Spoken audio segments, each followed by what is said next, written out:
Arizona Cardinals fans, welcome into the Redbird Reboot. This is your Cardinals coverage on a Saturday. We're not watching the Red River rivalry that's going down right now, Oklahoma, Texas, an SEC game, which is weird as it is to say next year. We're talking Cards football today here with Marcos Labrada as always. Marcos, how are you doing heading into this weekend? Well, I was more excited the week before, but now I'm just kind of hoping for the Bengals are struggling, so maybe we could take advantage of them in their struggles. And Joe Burrow is not looking like Joe Burrow, so I'm feeling a little bit more optimistic, I guess. Absolutely. If you told me that you'd be looking at the Cardinals playing this season and having two home games and picking up one win, we all would have picked it being the Giants over the Cowboys. This is another home game where Arizona has the advantage. Before we talk about the game in depth, let's talk a little bit about last week, at least. I know we were able to do a little quick review of the Niners game. What were some of your takeaways that you had? Because for me, I looked at the team and I said, this team looks like they're ahead of schedule, but at the end of the day, they're not there yet as far as from a talent perspective, but that made me excited about where this team could be in the future, given the fact that if Gannon and his staff are good coaches and you can see at least enough of a foundation for the team to win, it's like one of those just add water toys. Like you put the little dinosaur inside of the water and it blows up, becomes bigger. All you kind of need is that talent, and the Cardinals have a lot of draft picks. It's exciting to see the future of this team, even in the midst of a blowout loss, the first of the season for them.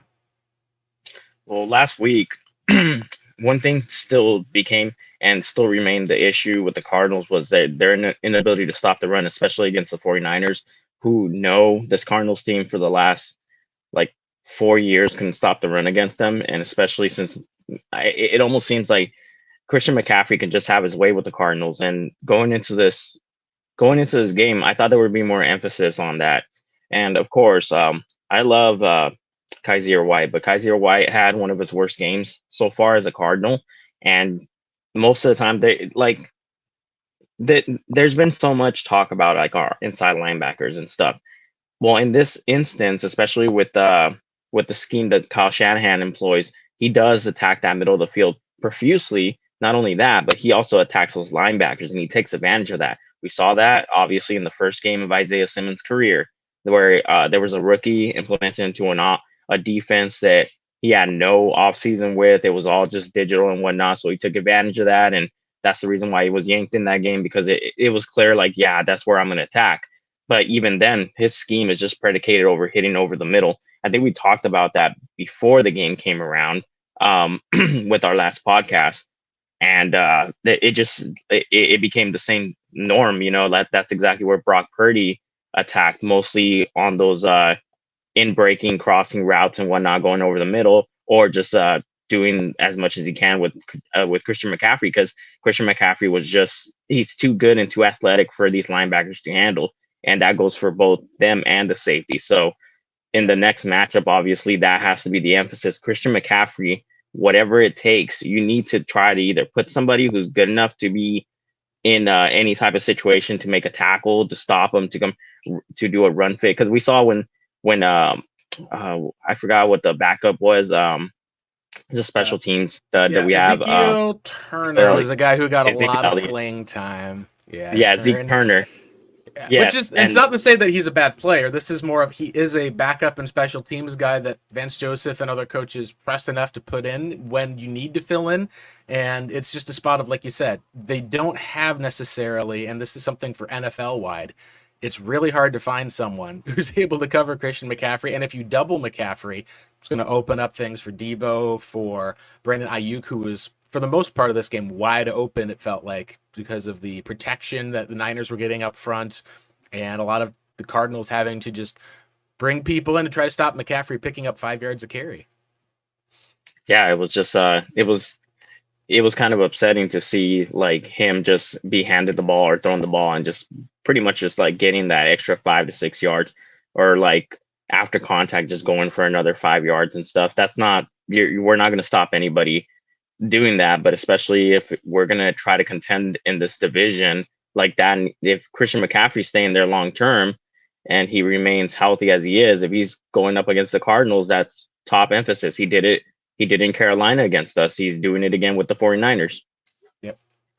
No, definitely. One of the things that I think, like you mentioned, especially is um, how the linebackers were very much exposed in this type of a game. One of the things that I know that Pro Football Focus has gone over, and we can show here, when you talk about how many yards the Cardinals gave up, it was like some 100, I think, rushing yards on the ground, 60 through the air to McCaffrey. Most of those pretty short passes, able to pick up. Those were times where you would end up seeing either the safety would cover him out of the backfield, have other times linebackers would, and then Kaiser White was the guy who drew him in coverage the most. You can see clearly they did not have good games, at least in this overall. Surprisingly, Arizona's tackling grades were decent, so it wasn't a case of Arizona's in the right place. They're just basically not making the tackle when they should or not wrapping up. This was a spot where Kyle Shanahan's offense really got to function very well, getting guys open. The other thing I think that you can look at from this game is downfield. It wasn't the best game for Marco Wilson, but it was better than some of the bad ones that we've seen. It was partially, I think, just looking at Brandon Ayuk also coming into his own. When you look at how the Niners did as far as looking on their offensive side of the ball, this is where I always say you look at where those different matchups, how it'll be exploited.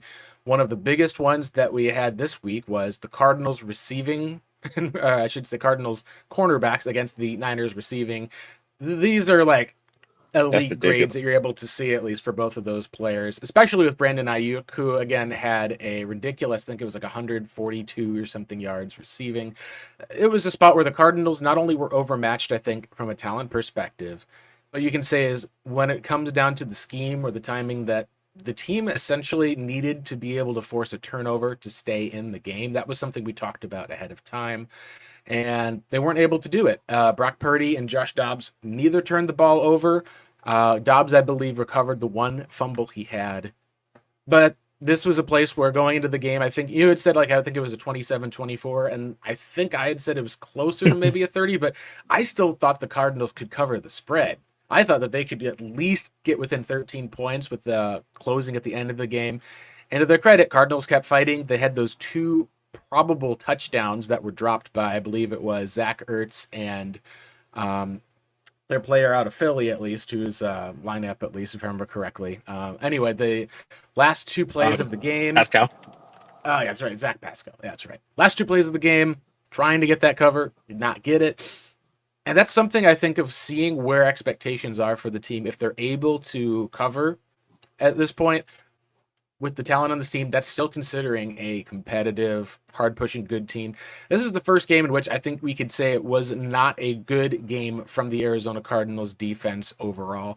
Obviously, the Giants game can stand up, but you have to give them credit for the first half.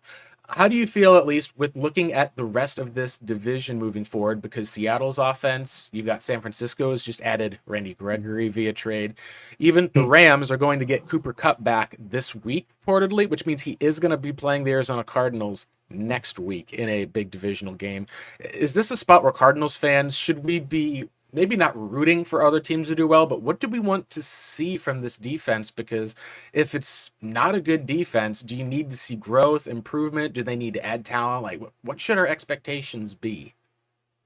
Well, unfortunately, I thought they were on the right path when it came to like scheme, and but when you run into a matchup like this, when it's very obvious like what he runs and what he's gonna do and where he's gonna attack, and there's no answers for it, then this coaching staff needs to come back with their players, every single like the even the assistant coaches on defense, all the way down to like the very lowest person that they can like that they have on their defensive unit, and they need to like not only study the structure but really put emphasis on that, on being able to stop the run with the 49ers, because the Rams also run a similar system as the 49ers do.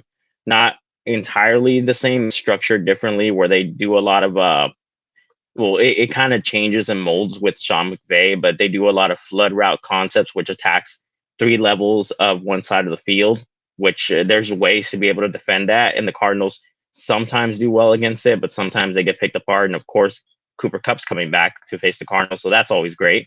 But as far as the Seahawks going up against them, they have all those weapons going forth. So it's going to be a tall task, but these are division games. These are sorry, my throat's like running raspy.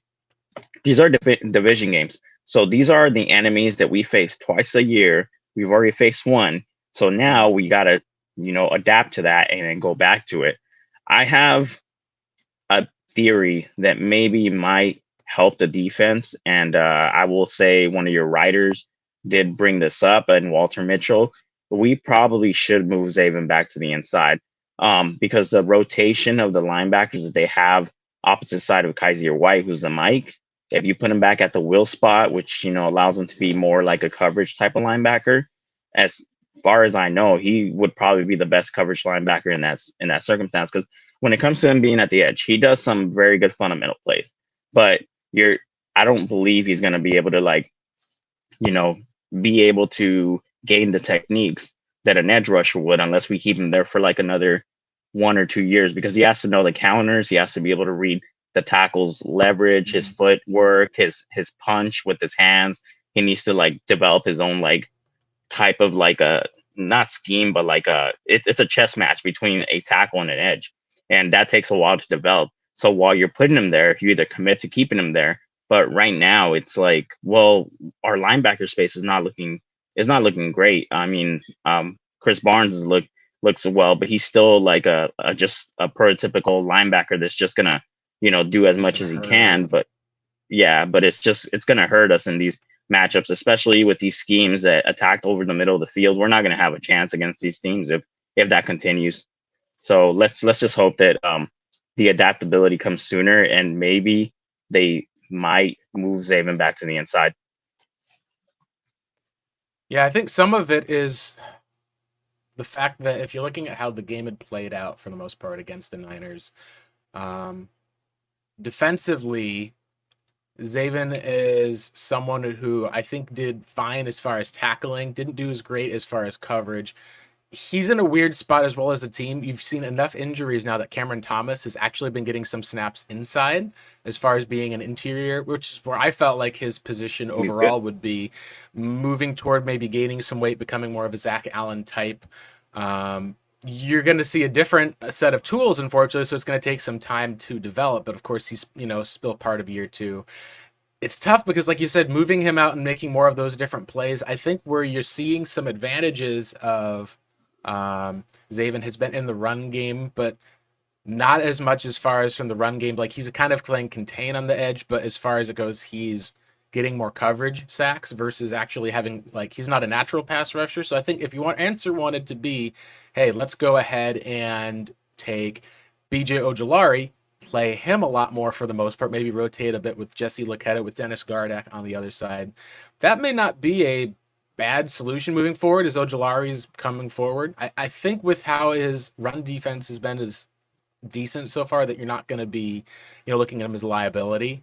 Um, Hmm. I think it's going to be tough because if you're going to say, hey, we need to move this guy back to the mic, I feel like that you're almost going to be taking like some of the long term stuff away as far as developing, learning, and kind of staying in the one spot versus winning a game or two with Zaven. And that maybe is trying to be able to build a winning culture is part of winning in some of those games. But I almost feel like I would rather keep him on the one spot, see how well he does there for the whole season, knowing that if you have to move him back to inside linebacker and then all of a sudden you had a guy who was playing effectively on the outside, and because your team is really stuck with two guys being hurt at inside linebacker, that's going to be it's tough. I think that there's pros and cons to some of those different places. And if I was Walter and I had to win one game, like if the Cardinals are winless, you got to win one game or the season falls apart. I think Hmm. I'd probably agree. I'm moving Zaven over there, trying to be able to see if I can get Kaiser to make a few more plays. Kaiser just he had one of those off games, and honestly, like it's not that we're expecting him to be this elite top-notch linebacker. He's just one of those starters on the defense who's having to guard Christian McCaffrey one-on-one, and that's something that's just part of how it is with football is you're going to end up having some games you'll get good matchups, guys will play well and make plays. In other games, you're going to see stuff like the Niners kind of run for 5 yards a carry, and I think it was oh gosh, it was a ridiculous amount of I think it was like some 12 yards or so per reception that Brandon Ayuk made, which is just that's ridiculous. Yeah. Like you're talking about someone who is wide open down the field most of the time. And I think credit the Niners with Brock Purdy. We haven't seen their offense be, I think, this aggressive whenever they had Jimmy Garoppolo. We even haven't seen Kyle Shanahan be this aggressive with Trey Lance. I remember going to the first Niners game where Trey Lance started, and he just ran Trey Lance up the middle like half the time. They went for it on fourth down a bunch, didn't kick these field goals. It was just a strange, like, it felt like he really did not trust his quarterback, especially after Lance overthrew. I think it was either Juwan Jennings or Kittle in the middle of the field. Buda Baker picks it off. It was like he just stopped it right there. Purdy, on the other hand, he's got an inherent trust and he's playing well. It does definitely feel like the Niners are the eventual division champions, health permitting.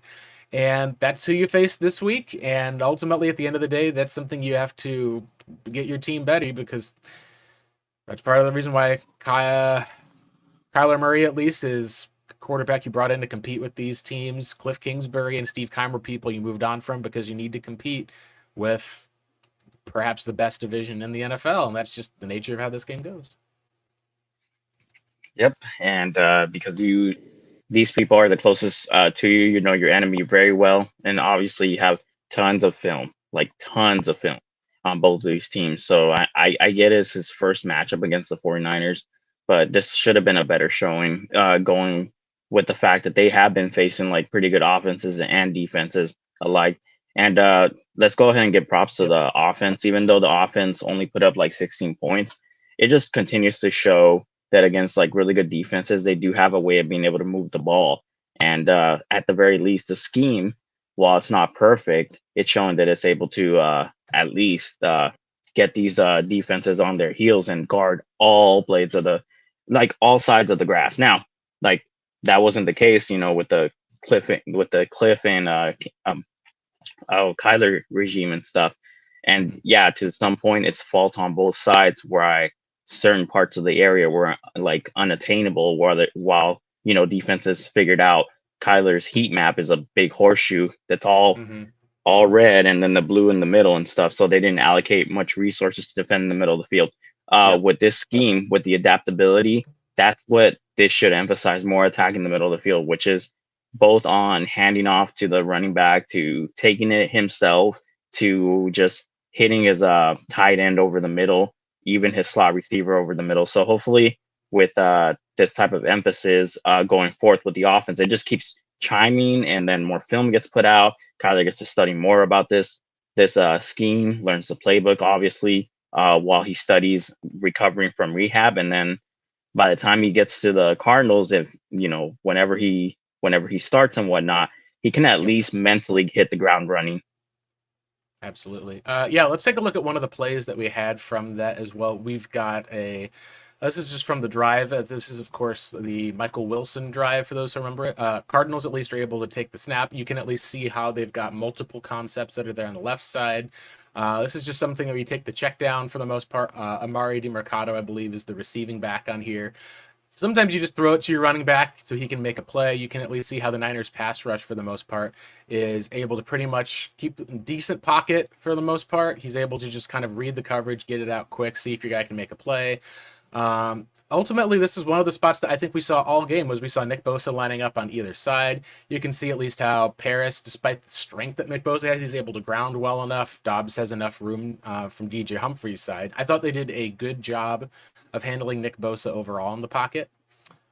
This now here, as far as the second play, you'll be able to at least see down at the bottom of the screen. Essentially just kind of running a four verts type of concept, at least, with the tight end over the middle.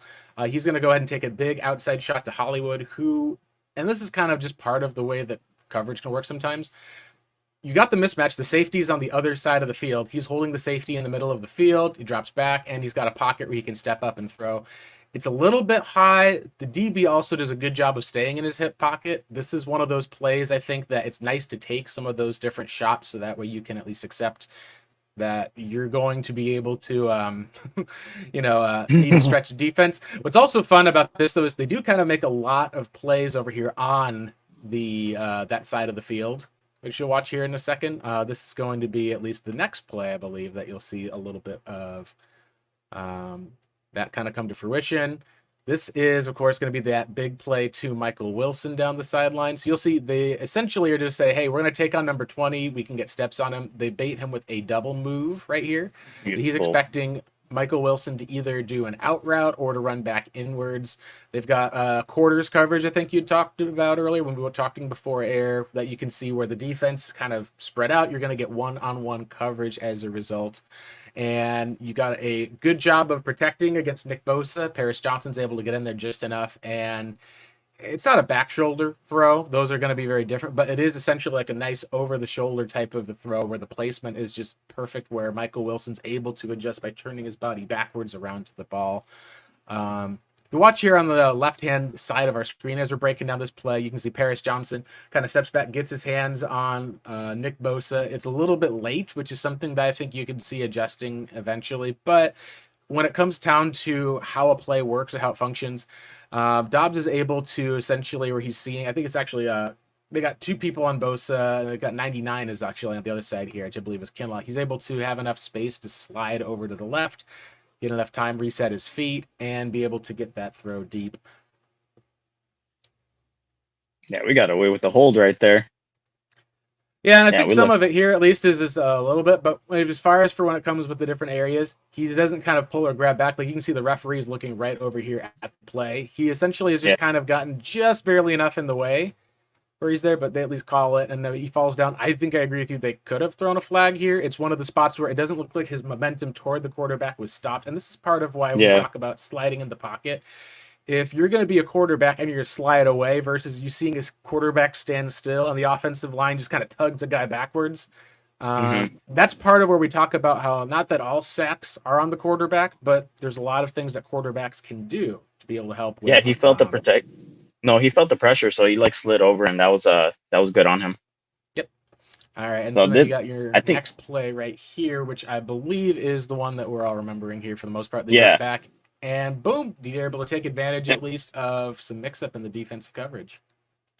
Yeah, the responsibilities right here. This is quarters. I think the last coverage was Panther coverage. It means that the X receiver is megged up with one of the corners, and he was in a bail technique where he just like tries to outrun him and stuff. So he took advantage of that. On this play, this is quarters, and you get a mix-up of two people running to the flat with this tight end. I think the tight end, yes, he goes out. He's running the out route. There's two defenders right there, leaving Michael Wilson wide open. And I think you can see Ufanga kind of pointing and saying like, hey, and he just runs afterwards. They take advantage of that mix-up. And that was a good route. Yeah, and that's something that we noticed in this drive is if you're looking at number 20 right over there, Thomas, the Cardinals targeted him 3 straight times on the last 3 plays. So you're talking about they figured out a little bit of a weakness, and part of the weakness was he kept biting on the double move and he bit again on this flat route. So for one reason or another, whether he's having to break down or trying to be able to get the jump on trying to get an interception, whatever it was, they were able to at least identify something within that. So when they ran the quarters coverage, they're able to actually essentially design this corner route for Michael Wilson. Obviously, the safety, if you can see where the safety is positioned in the start, they're keeping kind of the triangle motion. Yeah. But if you look at the triangle, like this is kind of where he's having to cover the inside middle of the field here for the most part. It's this cornerback. He already has turned his hips for the most part there. This is where you can essentially see he just takes that spot to the outside into the corner. Safety is just going to have to then kind of make a play. What I like about the end of this that is kind of interesting is if you look at where the route ends up for Wilson. Now, he's been someone that we talked about as being a good route runner. You look at where the throw placement is. They put it in a spot where if he's coming back to the ball, the safety, at least if he has the right angle, could potentially dive, make a play, and knock the ball free. The placement of it being on the outside area of the end zone is good placement because it's where only your guy can catch it. And you can even see with how Michael Wilson, when he does get the ball here, you can see at least that he basically is able to kind of just catch it. Now, it's a little bit with the body, but honestly, it wasn't like it was a throw that needed to be like an outstretched hand. It didn't have to be a one-handed type catch or anything. Now, the other thing I think that we want to highlight on this play for the offensive line is look at what happens with Nick Bosa over here. And look at what he tries to do with getting inside and with a spin move on Paris Johnson. Look at how James Conner is, at least, as far as with how he's able to be in there and the protections. So Bosa tries to do a spin move. Paris keeps his feet, is able to just kind of redirect the energy and then push him down. Those are always fun when you're able to see top tier offensive tackles take on pass rushers, and this is a matchup we're probably going to be getting at least for the foreseeable future, a couple of times a year in the NFC West. So there, James Conner, you can see just is able to hit the defensive tackle, pushes him back into the guy. So you essentially have rushing 4, dropping 7. You're able to turn it into, I believe, a one-on-one matchup on the outside for the Paris, which that's a lot of trust you're going to be able to put at him. There's no tight end here in Houston to protect. But you're able to see with the protections, with him being able to kind of help that with Hernandez, the guy who's probably going to make the biggest impact on this play, which would be one of these two guys here, they're able to at least kind of crash down in the middle of the field. There's probably enough space for Dobbs if he wanted to run, but at the end of the day, they kind of are able to make it where you've got great protection right here. You've got the linebackers not able to blitz or look for Dobbs. You got James Conner. He's having to stay in coverage there. But again, this whole play entirely was designed to take advantage of number 20, who kept crashing down onto that flat route, and be able to expose him to get Michael Wilson open for first touchdown of his NFL career. Yep, both him and the linebacker both dropped into the same responsibilities. That's where the communication part comes in with quarters coverage. Like it's a very chemistry heavy and communication heavy defensive scheme. So if you have bad communications, that's where you have the breakdowns, and that's what happened. And the Cardinals took advantage of it. And also, I wanted to mention like Paris Johnson. I mean, obviously taking him like so high means that he had to have like some sort of great ability to have athleticism.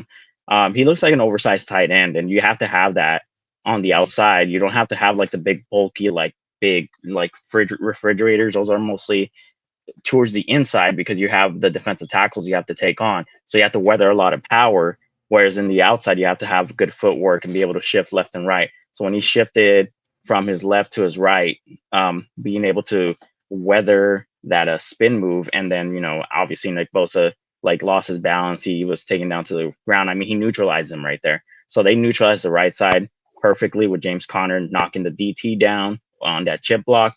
And Paris Johnson, and it is one thing that came viral, showing that play where he stonewalled Nick Bosa. The more obviously, the more times you can do that, the better you can do that. It's always all about the overall game, and I think he did well for his overall game against Nick Bosa, even though his grades don't really show it and whatnot. I mean, he's actually developing, like at least like with these mind games that they play on the outside now.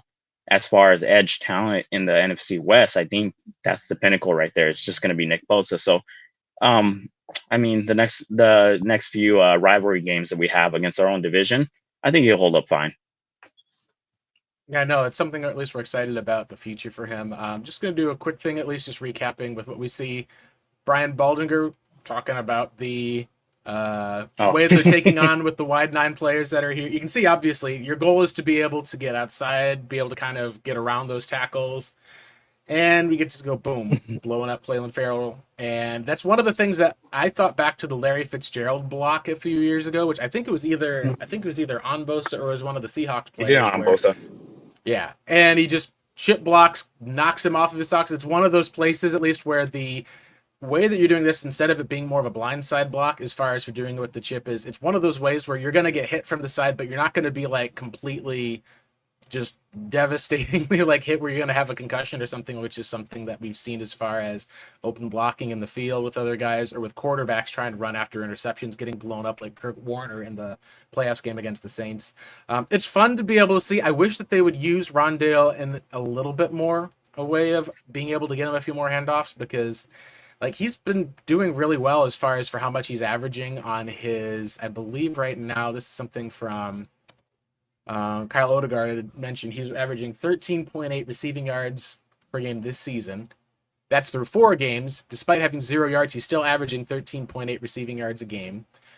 They really should probably look at him moving somewhat into the backfield to not just do more of these chip blocks or being able to have it, not necessarily putting out there in pass pro the whole time, but being able to have someone who's got that toughness and the explosiveness. I think that'd be great to be able to see them use him against the Bengals a little bit more. Yeah, well, he can run like routes from the backfield, so like it's like it. I'll like go ahead and take it a step further. Just move him to the halfback position. Just go ahead and put him in the backfield now. He didn't really catch the ball really well in last game, and I mean, as far as he has good route running ability because obviously he's a wide receiver, but he's built like a running back, and being able to move him to the halfback position means that you can get the guy that I think we all agree should be on the field more is Greg Dortch. Mm. He's able to run good routes and get good separation, and he's able to know where to attack and whatnot. So as far as like getting him on the field, you can get Greg Dortch on the field. You can put Rondo Moore as like the split back with like James Conner in most Mhm. situations where you need to have two running backs in the backfield. Yeah. One of them is going to run a route, so why not just have that be Rondell Moore? Yeah, and that will pull Hollywood some off the field. I know that Michael Wilson, we already had showed a little bit of his run blocking. Um, he is a solid run blocker. I think a lot of what we've seen right now has unfortunately been when they have gotten Rondale more involved, it's because they've got these 2 to 3 tight ends that they're trotting out there all the time. And because of that, you're going to have only about 2 wide receivers at a time. And they've had get the size and the blocking with with Michael Wilson, and get Hmm. the route running and speed of your wide receiver one and Hollywood Brown. It's definitely a case where I think that if you did see a shift, the Cardinals would do that, like you said, moving Rondale into the backfield more. Yeah, would see some more snaps for Greg Dortch, who's right now basically getting zero playing time. Yep. I'm at least content with where it is in the current moment because you do want to see what the draft capital invested in Rondale Moore was, and he is ultimately he's been more fragile but more explosive than the likes of Dortch, at least. You just haven't gotten really to see him get a high level of usage so far in his career, unless it was Cliff Kingsbury just throwing him behind the line of scrimmage, hoping he'd break a tackle. Let's shift the topic and talk a little bit about with Kyler Murray. Is Kyler Murray's future actually something that's in jeopardy with the Arizona Cardinals? We have a story comes out from ESPN Dan Graziano talking at least about stuff we've talked about the whole offseason, which is it's a new general manager, new coaching staff. Obviously, Kyler Murray recovering from injury. Arizona is considered to be one of those teams that like cratering for Caleb or whatever you want to call it for this team not doing a huge push in free agency, freeing up a lot for next year. They talk about how with Kyler, he's never been a guy that's really been into the top five. He would always have strong starts that you would see at least in 2020 and 2021. Both of those with him making a lot of yards on the ground. The questions, at least for the most part, is that something where he's been held back by the coaching staff, some of the talent around, and then that way we see him live up to all of that potential in this new scheme, which makes a lot of use of taking pressure off of the quarterback to have to scramble and make plays while still allowing for a rusher like Josh Dobbs. Um, the question then at least is, would the Cardinals move on from Kyler Murray? Should they move on from Kyler Murray? And then is it something that actually like is in jeopardy? Just first and opening thoughts, I think at least is the should the Cardinals move on from Kyler Murray is almost a weird question because I think that they don't have to move on from Kyler Murray is what most people can agree to because this isn't like a Daniel Jones type of situation that I think we've seen in New York. This is a place where you've got a quarterback who has at least been more proven in the league. He's had 100 touchdowns total through the first 4 years. I believe it was 90 total coming into um, his fourth year before the Cardinals kind of hit rock bottom. But at the same time, he is a running quarterback who makes use of his legs as part of what makes him special. And he is coming off of an ACL injury, and we haven't gotten to see him play, not to mention moving out of this air raid scheme into a new one. Do you feel like people are over exaggerating what we're talking about with Kyler Murray as far as, oh, he's not good, we should move on? Or is this a place where Cardinals fans are trying to argue that Kyler is underrated around the NFL and that they have a point?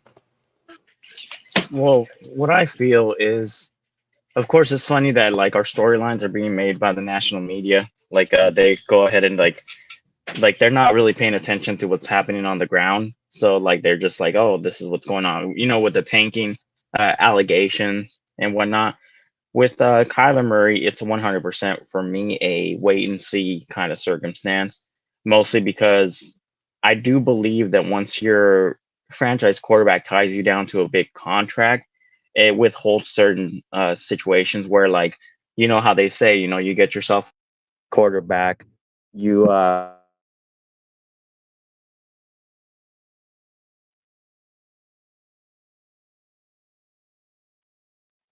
can you hear me? My ear pod just died out. Hello? I hear you, buddy.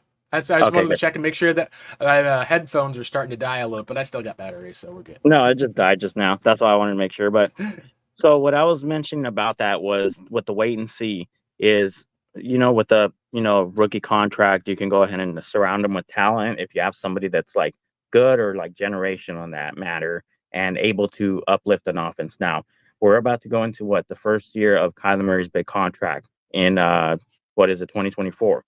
So that big cap it's gonna hit. There's always ways to restructure, obviously, but when it comes to what we have, we just have to be able to hit in the draft. And Hmm. with what we saw with Monty Awesome for with people saying like, oh, that was a positive draft, we don't know what the returns on them is gonna be. Like so far positive for like Paris Johnson, so far positive for Michael Wilson.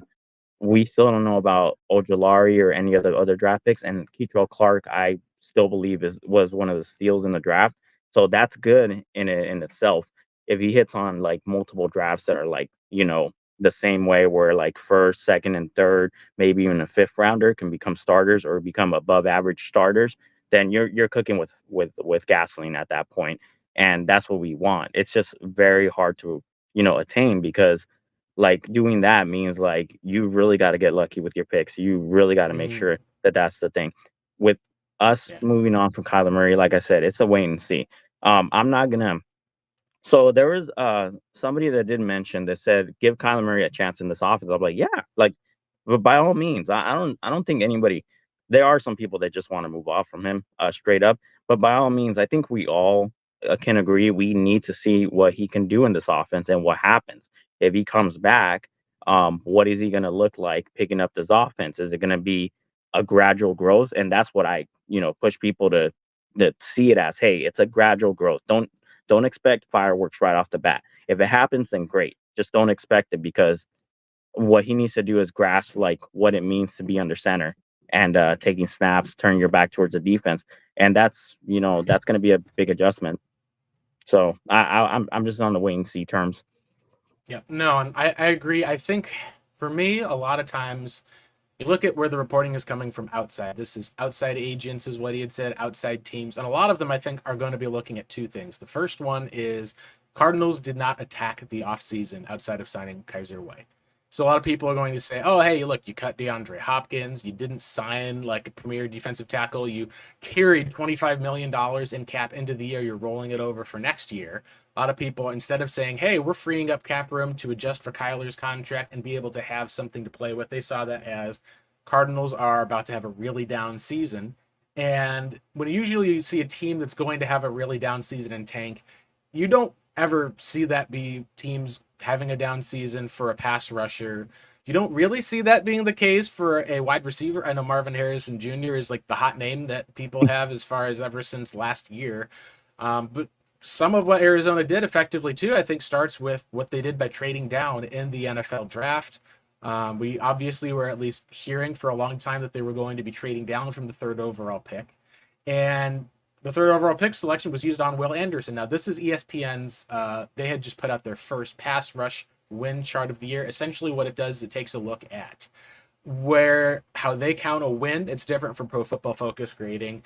That's where they'll have one side of the chart. The other side of the chart will be how much are you double teamed. So if you take a player like Boye Mafe or Nick Benito, you're going to talk about a player who is getting one-on-one rushes all the time. Like they may not even have someone blocking them. Sometimes they may just be able to just they're not getting double teamed at all. You look at the other side of the chart where they're being double teamed. There's a lot of guys who are double teamed highly, and you can see guys like Randy Gregory, even a Jermaine Johnson. They will, when they're double teamed a lot, they are not able to get through. The elite pass rushers, some of the top guys that we see, Micah Parsons there, Myles Garrett, obviously two defensive player of the year, if not the winner already in Myles Garrett, at least someone who will probably be there soon in Micah Parsons. Will Anderson's up there. And it was something That's coming into the amazing. season that, maybe it's film and new stuff, but he was such a highly graded player, at least, as far as he was one of the best, if not the best, defensive player in college football in 2021. And then 2022, he followed it up. That's a player that you can say the Cardinals effectively traded back from that with the Texans. Texans get Will Anderson, and their team is 2-2, has looked pretty improved. I think that They with a lot of the questions that I had is like it's good for them. Arizona gets maybe a worse pick next year, but when it seemed like they were going to trade back, my original take was that's a player that I would love to pair with Kyler Murray. You take a Will Anderson, you need a pass rusher. You haven't seen a lot of Cardinals that have been able to really win for the most part. I think with being double teamed, you've seen their best pass rusher effectively, like you said, be Dennis Gardeck and not necessarily be Zaven Collins. He hasn't necessarily become an elite type of edge rusher. Maybe he'll be a double digit sack guy like a Marcus Golden, but they're missing that elite talent. So when you give up a Will Anderson and you trade back, say, we just want another first round pick from a team that's probably going to be bad, my first thought was, okay, is this them saying we want to get a couple of shots at Marvin Harrison Jr. with a team that's probably not going to be that good? Because maybe you just care about the pick. But on the other hand, it made me think, is that a team that really is sold on their quarterback versus pair Will Anderson, get him developed, Kyler comes back, and boom, you suddenly now have a top pick you can use to help get Kyler a weapon or use on defense. You've got Will Anderson. It was an interesting move that the Cardinals made, trading back down. And I think we'll go with my theory at the end of door number 3. But what do you think of between door number 1, door number 2, as far as passing on Will Anderson, trying to get some talent for next year? Does that seem like the Cardinals are going for a quarterback, or maybe not? that this chart, I'm not gonna lie, makes me upset because we had the pick to be able to do and I was curious about what Will Anderson was gonna be and how he was gonna like stand out for us because it was projected we were supposed to take him. So maybe you're right about that. Maybe they thought to themselves, let's not get the guy who might be the most amped to succeed, and let's just try to make our team put our team in a good position to be able to get somebody like that's generational, like a Marvin Harrison Jr. for next year. We were just banking on the Texans being like horrible, and it really, I mean, seeing them at 2-2 with CJ Stroud playing They got a well, pretty I'm easy schedule coming up too. It's going uh, to be interesting. See if they and make yeah, I'm happy for Brett Coleman, but I wanted his team to lose. I was like, it. best case scenario, if we're not tanking, then at least let the Texans, figure things out. Well, they're figuring Right. it Root out. for the And Cards. Root against the Texans. Makes it easy. Makes it easy for everyone. exactly. Now we got to like, oh, great. Now we have the potential of having another a situation where we're picking in the 20s and we're picking in the 15s if the Cardinals decide to go 8 and 9 and shock everybody and be like, yeah, we don't have Marvin Harrison. Maybe we could trade down for that. But yeah, it does seem like, well, I wish I would have never seen that chart about Will Anderson. I would have figured that out eventually. But damn, that makes me feel like, why do I mean we were talking about how we passed up on Nick Bosa, and Mm-hmm. we passed up to get Kyler Murray. So like, this is our second shot to be able to not only get a Nick Bosa, um, but not a Nick Bosa, Will Anderson. But at Mm-hmm. the time we were thinking about Jalen Carter as well before the situation happened with him, and I believe he's still like a very talented player. So good for Philly on being able to pair him with all his Georgia teammates. But at the same time, I think to myself, oh, this is our second shot. But we traded back and then we traded back down to get Yep. Paris Johnson. So maybe this whole protection thing will help with any type of situation moving forth with being able to run the ball, especially to the right and the left side, because DJ Yeah. Humphries himself is also an athletic tackle. So now you have your athletic tackles on your outside. Um, but like I just like maybe that was the Yeah. case. Maybe it was the case where they were thinking to themselves, we want the players coming in next year's draft, and we want to get Mm-hmm. a higher hit rate for those players in next year's draft. And the general managers and the whole media were thinking to themselves, the Texans are going to take time to rebuild. I mean, Mm-hmm. we all thought that, but it's not looking good so far, unfortunately. So yeah, it's just it happens when you're a Cardinals Yeah. fan. Yeah, and that's where I think, like what you said, one thing I can agree with is if the Cardinals were taking a look at this, not from necessarily a Will Anderson or perspective, but would you rather have Will Anderson or Paris Johnson and a first round pick next year? You are able to then say, okay, they traded down from that pick. They picked up pick 33 from the Texans, dealt that away to Detroit to be able to jump up and get Paris Johnson. If you said, hey, would you rather have Will Anderson, great pass rusher, or let's say you get Paris Johnson and a pass rusher next year, I'm like, okay, like you may actually get 2 spots filled for the price of one. You just made it being a slightly less, but with what we've seen from Paris Johnson so far, it has upgraded their offense a lot more than I think we expected. He has played super well. I am not as concerned about it, I think, for the most part, as I do think it was a hey, you're going to pick the offensive line and have to wait, and your defense in the meantime is probably not going to be as good. I think when you look at it through that lens, there's a little bit less worry about Kyler, I think, for the team necessarily just we're going to move on from him no matter what. Obviously, like you said, you look at what the team does versus what they say. We do know that everyone's talked, and Kyler's even shown he's been kind of going all in with this coaching staff. I think one of the conversation points that people have had about it is whether Kyler plays or not this year. Utah's Cam Rising sent out, I think, a message saying, "Oh yeah, like guys like Herndon Hooker and Kyler Murray, they're not playing this year," and everyone's like, "Is he breaking news now? Like, what's going on here?" But I don't think that was the case. Maybe there's stuff in the back end that we're not hearing about where Kyler's not sure. But I've even said to the fact of people are talking constantly saying, you want to see Kyler on this offense. You got to see Kyler on this offense because you don't know what you have. You got to, when he's ready, put him out there, and that they will. And I do think that they will, but there's this weird area of conversations where people will say, hey, you got to put Kyler Murray out there. Teams got to see what he looks like. So if you do decide to move on, like they can know what they're buying.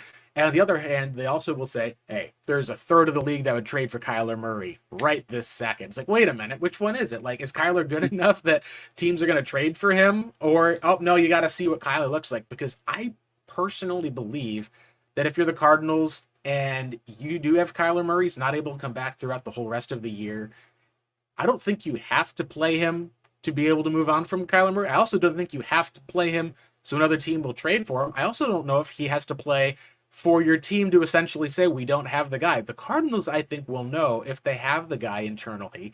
And if you get to the end of this season, you're like, hey, did Kyler play at all? No, he didn't play this year. Well, what happened? Well, they got to pick second overall. They took Marvin Harrison Jr. at 3 after they traded down and got more picks. You're like, oh, wow, the tanking seems like it worked to perfection in a lot of ways if that was the plan that they had. And I think that's the one spot of a lot of times we will sometimes put too much focus on what the perceived value of a quarterback is versus the fact that teams are still going to pay that price for a quarterback. No matter, you think the Atlanta Falcons are going to look at what they're trotting out there, and if Kyler Murray's not there, they're like, oh, sorry, we're gonna go ahead and like make a play for like Ryan Tannehill because we didn't see Kyler Murray, if he was healthy or not last year. He'll be healthy by the time that he's ready to play for sure, no matter what. So it's something that I've felt like very strongly about is that there's a lot of talk and conversation. I still think Kyler does play this year. I've said that. That's where my lean is, but I don't feel like that it's as drastic of a need as other people have because they're forgetting about how good of a prospect Kyler was before the injury went down. Yeah, the talent's there. The question marks are obviously outside of the field, and how he like how he handles with his, not only the media, with his teammates and with all that other stuff. That's something that at least a lot of teams think like, oh, we could fix that. We see teams taking chances like Chase Claypool. Like, he has a lot of talent. We can fix that. Like, definitely, let's give him a shot here with us in Miami. So that's how they would think. I think the price tag wouldn't be as high as people Mm, expect for it to be, but it would still be something like lucrative, just like you mentioned. Like, the Atlanta Falcons definitely would be like, oh yeah, let's make a play for that guy because we have a good run scheme, and he's a running quarterback with a talented arm. So, like, yeah, at least they would think about that. But yeah, no, I don't buy into the whole like trade things. I think this organization 100% has his back. I think that was part of the reason why they hired the coaching staff and the general mm, manager to be that way. That was one of the stipulations. Like, hey, we're bringing you in so that we can fix this situation with Kyler Murray on the yeah, roster. So you got to make sure that, like, every move that we can make or whatever is to hopefully help him succeed going forth. And let's be real, like, Kyler Murray also sells tickets for the Arizona Cardinals. So for yeah, Michael Bidwell, that is his golden, like, his golden boy. So, like, hey, I'm bringing you in. Help me with this situation and circumstance. Help me with the relationship between the organization and Kyler Murray. Help me with the whole, like, that's why we're seeing a lot of like Kyler, which before we wouldn't know much about, like, what he's doing behind the scenes. Now it's coming out more, like they're pushing him out more, like, hey, he's putting in the work, he's getting ready. That's like, can't wait for yeah. his There's a, return. there's a Well, little bit more hype, but we still, until I think, and this is just how it is, until people actually are able to see it on the field, or not if we don't end up seeing it, because let's say that we get into November, we get later in the year, Dobbs ends up actually, like, resting because of maybe there's a hit that he takes or something. You got the rookie quarterback comes in. If it ends up being a spot where they're like, hey, like, it's not going to basically hurt the Cardinals, it's not going to hurt Kyler, at least with having to go out there in a season which you're down. I don't think that's a problem as far as like, oh, you can't run Kyler out there next year. Oh, you can't. I think that it's more of, like we said, I think that a lot of the outside sourcing of people is a big key to this, because from within the building, I think the answer is they have a plan. I just don't think that people outside the building know exactly what that plan is yet. And I think that's something that's probably something to take into context here, is there's a very different approach with how the Cardinals have treated Kyler, and how I think a lot of the other national media has perceived Kyler. So as we wrap up today, at least with the last few minutes, I wanted to take a little bit of time just going over a Bengals preview, specifically their offense. What happened to the explosiveness in the Bengals offense? And the answer in a lot of different ways is just we've seen a stiff Joe Burrow. We've seen them do a lot of checkdowns. We've seen them ultimately just not look this aggressive team that we've seen in the past. What we're kind of playing in the background is a lot of passes within 5 yards of the line of scrimmage, a lot of checkdowns, and a lot of handoffs to Joe Mixon. And I'll be frank, the one thing that did scare me a little bit is that we have been fine, but it's not like our tackling has been elite this year. T. Higgins is limited, but there's a question about whether or not he plays. We'll see how that goes. And Joe Burrow's ankle may be a bit healthier. He wasn't on the injury report this week.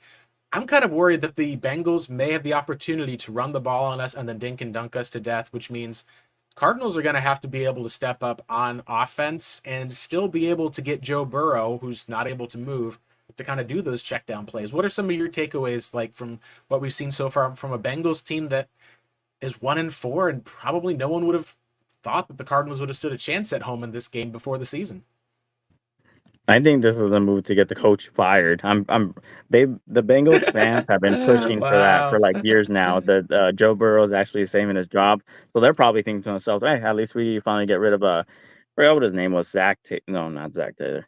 Was it Zach Taylor? Yep, Is that that's the him. head No, coach? Yeah, Zach Zach Taylor. Taylor, it's Press Taylor. They got the two brothers that have just been around, and I don't know. This Oh is they like you said, they did show some good coaching adaptation, but with how it is with Joe Burrow right now, I was surprised that they didn't go on IR where they're just like here. But it feels like Joe just realizes that this team isn't going to be together the same way next year. Like, Joe Mixon is going to be a question. T. Higgins is someone that is going to be a question if he's around.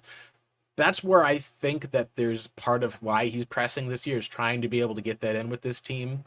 We'll see how it goes. If he ends up getting healthier or if it ends up being worse for him, we're going to probably see that on the field this Sunday. Because the Bengals, you Oh can yeah. see, like, you can just see right there for the most part. That's a throw that Joe Burrow was putting on, at least, where he's throwing, trying to hit the wide receiver in between. Does not have the sauce on it that it normally has. Like, Well, he's not getting the same separation. T. Higgins has never been a separator, but it's just one of those things where ball is there and it's out very quickly. There's not any type of buying. There's not kind of rolling around trying to find someone who's open. He is just essentially just not letting himself get hit. And credit to the Titans, they were able to, in the second half, really get him down on the ground a lot, because he did start hanging in the pocket trying to throw the ball deep, and their guards and center didn't play well. I'm very curious to see if we can get some attacking with them, because Jonathan Ledbetter is our best interior defensive lineman. He's out for Sunday, and that's one of the causes, I think, for maybe not concern, but if we're going to say that the Cardinals were going to come in and be like, oh yeah, we should beat the Bengals, I feel like that if Jonathan Ledbetter was there, I'd feel a lot more confident in saying that. yeah, absolutely. So I'm gonna give like what my final thoughts are about this Bengals offense, because I do have to get going. I have a meeting, but so my final take when it comes to like the Bengals offense is every single year. I don't know if you notice a pattern, but Joe Burrow gets off on a bad start every single year. Mm, It happened last year, and I think it happened the year before. Like, there's always these question marks about Joe Burrow struggling at the beginning. Last year it was because they were trying to implement more under center action, which was not his natural. And this right. this could be a good point for Kyler Murray as well. They try to employ more like under center action and whatnot, and it just took him off his comfort zone. So they kept him in the shotgun. They put him back in the shotgun, made him feel comfortable, scanned the field. He's able to scan. He has all that wide receiver talent and whatnot. So Yeah. that's what mainly held them back. And then they went back to their old comfort zone. So then they were able to, like get that it will basically get that offensive flow again, and then they started leading to success. So I'm not gonna be out on Joe Burrow, and I think this is unfortunately a trap game for like the get back. Like, oh, Joe Burrow had a 350 yards and 3 touchdowns on the Mm, Cardinals, and the Bengals win by like 10, and right. now he's back on schedule. Like, I'm afraid that's gonna happen. But I mean, like seeing the season, like why not? Like, why not? Can like before the season started, we thought, oh, that's a loss for us. We're not so sure about that anymore. So let's take advantage about that. No, I totally agree. Last year, the Bengals started off 0-2. They ended up winning against the Jets, Dolphins, lost against the Ravens. So they did have a 2-3 start, which ironically, if they do end up beating the Cardinals, would be the exact same record before they, of course, then went on to win a couple of games, and they closed the season with I believe it was 6 or 7. No, it was longer than that. Gosh, it was like a 9-game winning streak all the way through the postseason until they lost to the Chiefs. So I think you're onto something there. Final score predictions that you have for the game. I've got this as being a little bit lower game than people think. I've got this as a 22-20 kind of final score. I do have it with somehow it being Joe Burrow being able to lead the team down, get kind of a closing field goal after they tried to go for 2 on a touchdown earlier, didn't get it. So it's 19 to I think it was 19-20. So I do have the Bengals being able to kind of win over the Cards 22-21. What do you have for the score? My score is going to be Cardinals 23-21. I Ooh, nice. Yeah, I'm doing it. Yep, I'm going for this, and And I'm not I going to watch want the to game pick live. that one because this team feels like they've been playing better and harder than the Bengals. Bengals are on the road. It's just I worry that we're gonna still have T. Higgins out there, and I worry Joe Burrow's gonna be healthier. Otherwise, I'm like, otherwise I'd say this is a Cardinals win right here. Yep, I'm doing it. And like I said, I'm not watching the game live. I'm watching it afterwards because last time I did that, the Cardinals won. Fantastic. All right, that should be good enough for one. Thank you guys so much for tuning in. I'm Blake. That's Marcos. This has been the Redbird Reboot podcast. Tune in, guys, next week as we kind of break down the outcome of this game. In the meantime, it's time to log off. Thanks for tuning in.